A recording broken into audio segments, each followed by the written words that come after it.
We had a very awesome question submitted by Megan today in the Six Figure Trader Facebook group today. So I thought I would answer it with a little bit of old school history of what scalping is, what we used to go through when we first started trading, mostly level two type trading, but using what you can see on the screen here is a 1 minute chart, which was very, very myopic, very short sighted, but it worked.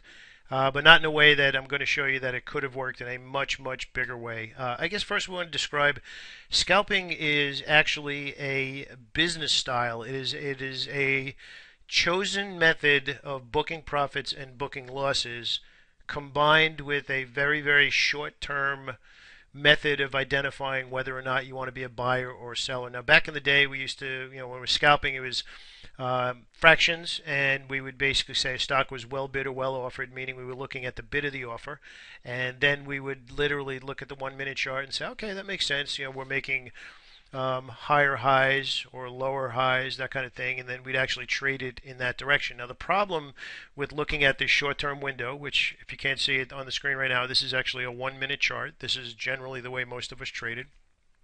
You can see the price action throughout the day. So this window right here is the buying and selling throughout the day. This is today's opening price on April 1st, 2015. And generally speaking, what we did when we first started trading is we'd just be looking at the most recent price action and determining whether or not we wanted to buy. And literally scalping is you'd be getting in, and when it slowed down, you'd be getting out. You'd be getting in, you'd be getting out. And you're just constantly looking for areas where buying or selling would tell you that the time to trade on that side of the market was over. The problem with what you were looking at here was you never knew what was going on in the higher time frames. So we'd literally be looking at, okay, I want to sell short, still making new lows, don't see any reason not to be. So you'd be literally, let's say the price is here 206.40, and we paused 206.20. So that would be a scalp. As soon as we decide we want to be short, we're in it until we see the momentum slowing down. And you can see price action there went sideways for a few minutes, so you're out and you're looking for another entry. Pushes to the downside and another 20 or 30 cents, starts to pause, and you would out. So scalping is technically very, very short-term trade with a risk-reward ratio of 1 to 1 generally. 2 to 1 would be ideal, but you're really more concerned with volume. It's kind of like flipping burgers and making a lot of money on a lot of $2 transactions and keeping your expenses down. Scalping also is very, very important to make sure that you're being filled on the bid or the offer and actually getting paid the rebate or not paying fees to be active. And you would continue to trade in that direction back in the day until you saw what you see here, which is we traded on the opposite side in the first half hour of the day of what was selling pressure. And now intraday, a trader would immediately say, okay, from this spot to this spot and this spot here where we crossed, we have a higher low, which tells us the short-term buying pressure has changed because we did not push down and make new lows like we did here, here, and here. So now we are changing our bias. As soon as this happens, now we are saying we went from being short sellers to now we're scalping on the long side, which means we're trading in this direction, and now we're buyers. So we would buy on a pullback, exit into resistance, as well as when momentum stalled, and you can see that pretty clearly there, went sideways. And again, to an investor, 5 minutes could seem like, what the hell are you talking about? But that's literally what we did back in the day. And we would trade long again, paused, pulled back. Now, I want to preface this. This is very, very, very important, and this is an advanced concept that everybody should learn right from the beginning. Do you notice this, as I said before, is the opening price of today? That literally means whichever side of this line, buying or selling, happens during the day, that is today's institutional order flow. Just trading in context with today's institutional order flow means that you are trading with today's buying or selling by large money players. When you combine today's buying pressure with longer term price action, with an intraday bias to where you want to trade, whether it's scalp or longer term intraday position trading, you are phenomenally increasing your odds of success, because what you're doing right now is you're saying there's today's open and all of today's price action is lower than today's open. So that means the sellers are still continuing to hold price down intraday. So how would that translate? Well, a smart trader would literally say, well, I know I'm selling short here because we are trading below today's opening price. That's the solid trade. I'm trading with the institutions right now. If this changes and becomes an uptrend, you will choose to do nothing until you see sell signals again. So that's a very advanced strategy. So as it rallies, you would do nothing. As it rolls over, you'd look for a spot to sell short, looking for it to retest down.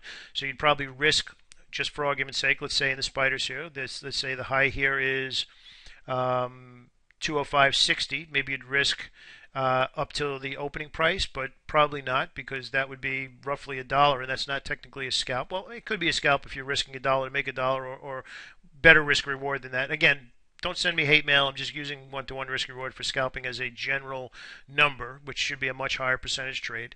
So you'd be looking to sell short, looking to sell short, looking to sell short. Any rallies, you'd be looking to sell short. A good trader would not be looking to buy, because intraday, the selling pressure is selling. We're below the opening price. Now, I want to add to this. Okay, that's just a general snapshot of what's going on today, and many traders scalp looking to risk 10 cents to make 20, looking to risk 10 cents to make 20, and if it follows through a little bit more, fine. If it doesn't, you're out into momentum. You're not looking to build a position.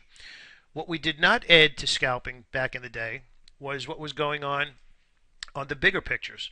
What was going on in the hourly charts. In other words, what are we doing this hour? What are we doing in the last 15 minutes? What are we doing in the last 5 minutes? Could we add to what we're seeing on the minutia of just this little window? Now, for those of you that are swing traders, a longer time frame, this could be like, who in the world is trading on a minute-by-minute basis? Well, active traders are. If you have the right course structure and you're good at making decisions, a lot of people made a very good living just trading these little blips back and forth, and this is literally how you would make your decisions. You'd be trading around new highs. We pushed up, failed to make a new high. We crossed down, so we're below the line here. Now we're looking for scalps to the short side because we changed to the downside again. And you can see literally how that played itself out. And you go out into the afternoon. Lunchtime is normally slow. Not doing anything between 12 and 2. That's pretty much a soft guideline in day trading rules, especially if you're scalping. Lunchtime, not really a lot going on, but you know you're following. You're like, okay, I want to be short. We're below here. I'm going to look for spots to short. Well, we go below the trend line for lunchtime, and now we start to look for shorts again. So very quick way to decide and understand what scalping is intraday. Good traders will end up adding higher time frames so they can get a picture outside of this one little snippet of whether or not they should be scalping in a particular direction. So I'm actually going to add a little juice to the fire here to learn whether it's scalping, swing trading, position trading, or whatever you want to call it, how you can use multiple time frames to add conviction to your scalp. So let's just say, for argument's sake, now we know intraday all of the selling pressure. Well, let's go to the hourly chart. This is the hourly chart of today. So we see here the first hour of the day that justifies looking for a short. The second hour of the day, which technically is 10:30 to 11:30 Eastern time, we see there was buying during that entire hour. So if we see this second hour has buying, we are not going to be looking for a spot to sell short in this hour until this hourly chart turns red. And the candlestick charts are a whole other explanation, but it's kind of cool to add multiple time frames. And something as simple as this hour is red, I'm only looking for short scalps. If the hour turns green, I'm doing nothing until that hourly candle shows me that there's selling pressure. So right now you can see here the last 2 hours of the day at 3:30 in the afternoon. This hour right here was red, so we were looking for short sales. And you got a couple of them there. And the last hour right now is kind of indecisive, but it's still red, so you'd still only be looking for short sales. So Megan, basically to answer your question, scalping is very short term, in and out, 1-to-1, 2-to-1 risk-reward ratio, looking for very high volume of trades. And the detail that we just went into was a little bit more detail of how to increase your conviction and increase your probabilities by using higher time frames to add what you see on these higher time frames into timing your entries and your scalps on the shorter time frame. Hope that helped.